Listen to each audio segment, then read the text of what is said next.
श्रीमद् भगवद गीता 13वां अध्याय क्षेत्र क्षेत्रज्ञ विभाग योग भाग 1 ज्ञान सहित क्षेत्र क्षेत्रज्ञ का वर्णन। श्री भगवान बोले, हे अर्जुन, यह शरीर क्षेत्र इस नाम से कहा जाता है और इसको जो जानता है उसको क्षेत्रज्ञ इस नाम से उनके तत्वों को जानने वाले ज्ञानी योग कहते हैं। हे अर्जुन, तुम सब क्षेत्रों में क्षेत्रज्ञ अर्थात जीवात्मा भी मुझे ही जानो और क्षेत्र क्षेत्रज्ञ को अर्थात विकार सहित प्रकृति का और पुरुष का जो तत्व से जानना है वह ज्ञान है, ऐसा मेरा मत है। वह क्षेत्र जो और जैसा है तथा जिन विकारों वाला है और जिस कारण से जो हुआ है तथा क्षेत्रज्ञ भी जो और जिस प्रभाव वाला है, वह सब संक्षेप में अब मुझसे सुनो। यह क्षेत्र और क्षेत्रज्ञ का तत्व ऋषियों द्वारा बहुत प्रकार से कहा गया है और विविध वेद मंत्रों द्वारा भी विभाग पूर्वक कहा गया है तथा भली भांति निश्चय किए हुए युक्ति युक्त ब्रह्म सूत्र के पदों द्वारा भी कहा गया है। 5 महाभूत अहंकार, बुद्धि और मूल प्रकृति भी तथा 10 इंद्रियां, 1 मन और 5 इंद्रियों के विषय अर्थात शब्द, स्पर्श, रूप, रस और गंध तथा इच्छा, द्वेष, सुख दुख, स्थूल देह का पिंड, चेतना, धृति, इस प्रकार विकारों के सहित यह क्षेत्र संक्षेप से कहा गया है। श्रेष्ठता के ज्ञान के अभिमान का अभाव, दंभाचरण का अभाव, किसी प्राणी को किसी प्रकार भी न सताना, क्षमा भाव, मन वाणी आदि की सरलता, श्रद्धा भक्ति सहित गुरु की सेवा,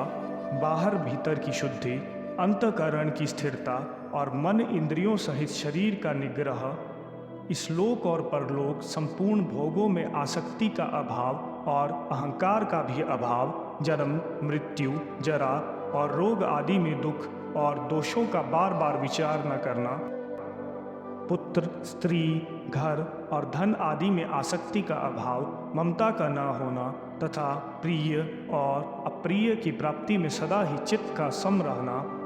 मुझ परमेश्वर में अनन्य योग के द्वारा अव्यय विचारिणी भक्ति तथा एकांत और शुद्ध देश में रहने का स्वभाव और विषयासक्त मनुष्यों के समुदाय में प्रेम का न होना,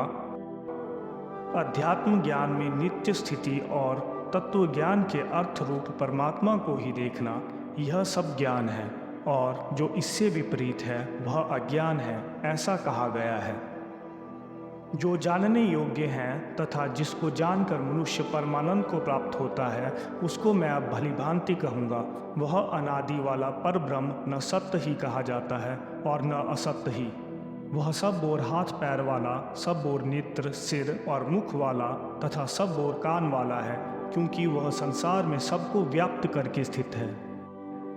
वह संपूर्ण इंद्रियों के विषयों को जानने वाला है, परंतु वास्तव में वह इंद्रियों से रहित है तथा आसक्ति से रहित होने पर भी सबका धारण पोषण करने वाला और निर्गुण होने पर भी गुणों को भोगने वाला है। वह चराचर सब भूतों के बाहर भीतर परिपूर्ण है और चर अचर भी वही है और वह सूक्ष्म होने से अविज्ञेय है तथा अति समीप में और दूर में भी वही स्थित है।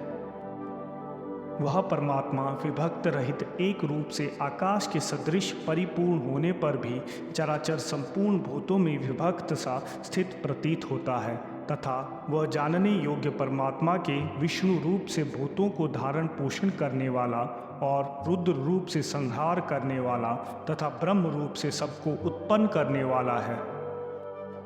वह पर ब्रह्म ज्योतियों का भी ज्योति और माया से अत्यंत परे कहा जाता है। वह परमात्मा बोध स्वरूप जानने के योग्य तथा तत्व ज्ञान से प्राप्त करने योग्य है और सबके हृदय में विशेष रूप से स्थित है। इस प्रकार क्षेत्र तथा ज्ञान और जानने योग्य परमात्मा का स्वरूप संक्षेप से कहा गया है। मेरा भक्त मुझको तत्व से जानकर मेरे स्वरूप को प्राप्त होता है। भाग 2 ज्ञान सहित प्रकृति पुरुष का वर्णन। प्रकृति और पुरुष, इन दोनों को ही तुम अनादि ज्ञान और राग द्वेष आदि विकारों को तथा त्रिगुणात्मक संपूर्ण पदार्थों को भी प्रकृति से ही उत्पन्न जानो। कार्य और कारण को उत्पन्न करने में हेतु प्रकृति कही जाती है और जीवात्म सुख दुखों के भोक्तापन में अर्थात भोगने में हेतु कहा जाता है। प्रकृति में स्थित पुरुष प्रकृति से उत्पन्न त्रिगुणात्मक पदार्थों को भोगता है और इन गुणों का संग ही इस जीवात्मा का अच्छी बुरी योनियों में जन्म लेने का कारण है। इस देह में स्थित वह आत्मा वास्तव में परमात्मा ही है। वही साक्षी होने से उपद्रष्टा और यथार्थ संपत्ति देने वाला होने से अनुमंता, सबका धारण पोषण करने वाला होने से भर्ता, जीव रूप से भोक्ता, ब्रह्मा आदि का भी स्वामी होने से माहेश्वर और शुद्ध सच्चिदानंद घन होने से परमात्मा ऐसा कहा गया है। इस प्रकार पुरुष को और गुणों के सहित प्रकृति को जो मनुष्य तत्व से जानता है वह सब प्रकार से कर्तव्य कर्म करता हुआ भी फिर नहीं जन्मता।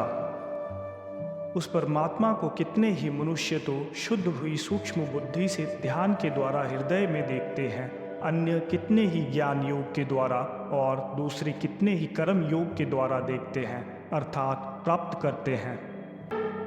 परंतु इनसे दूसरे अर्थात जो मंद बुद्धि वाले पुरुष हैं वे इस प्रकार न जानते हुए दूसरों से अर्थात तत्व के जानने वाले पुरुषों से सुनकर ही तदनुसार उपासना करते हैं और वे श्रवण परायण पुरुष भी मृत्यु रूप संसार सागर को निसंदेह तर जाते हैं।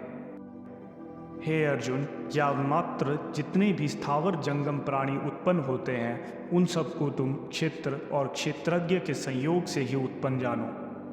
जो पुरुष नष्ट होते हुए सब चराचर भूतों में परमेश्वर को नाश रहित और संभाव से स्थित देखता है वही यथार्थ देखता है, क्योंकि वह पुरुष सब में संभाव से स्थित परमेश्वर को समान देखता हुआ अपने द्वारा अपने को नष्ट नहीं करता, इससे वह परम गति को प्राप्त होता है। और जो पुरुष संपूर्ण कर्मों को सब प्रकार से प्रकृति के द्वारा ही किए जाते हुए देखता है और आत्मा को अकर्ता देखता है वही यथार्थ देखता है। जिस क्षण यह पुरुष भूतों पृथक पृथक भाव को एक परमात्मा में ही स्थित तथा उस परमात्मा से ही संपूर्ण भूतों का विस्तार देखता है, उसी क्षण वह सच्चिदानंद घन ब्रह्म को प्राप्त हो जाता है। हे अर्जुन, अनादि और निर्गुण होने से वह अविनाशी परमात्मा शरीर में स्थित होने पर भी वास्तव में न तो कुछ करता है और न लिप्त ही होता है। जिस प्रकार सर्वत्र व्याप्त आकाश सूक्ष्म होने के कारण लिप्त नहीं होता, वैसे ही देह में सर्वत्र स्थित आत्मा निर्गुण होने के कारण देह के गुणों से लिप्त नहीं होती। हे अर्जुन, जिस प्रकार एक ही सूर्य इस संपूर्ण ब्रह्मांड को प्रकाशित करता है, उसी प्रकार एक ही आत्मा संपूर्ण क्षेत्र को प्रकाशित करती है। इस प्रकार क्षेत्र और क्षेत्रज्ञ के भेद को तथा कार्य सहित प्रकृति से मुक्त होने को जो पुरुष ज्ञान नेत्रों द्वारा तत्व से जानते हैं वे महात्मा जन पर ब्रह्म परमात्मा को प्राप्त होते हैं। इस प्रकार उपनिषद, ब्रह्म विद्या तथा योग शास्त्र रूप श्रीमद् भगवत गीता के श्री कृष्ण अर्जुन संवाद में क्षेत्र क्षेत्रज्ञ विभाग योग नामक 13वां अध्याय संपूर्ण हुआ।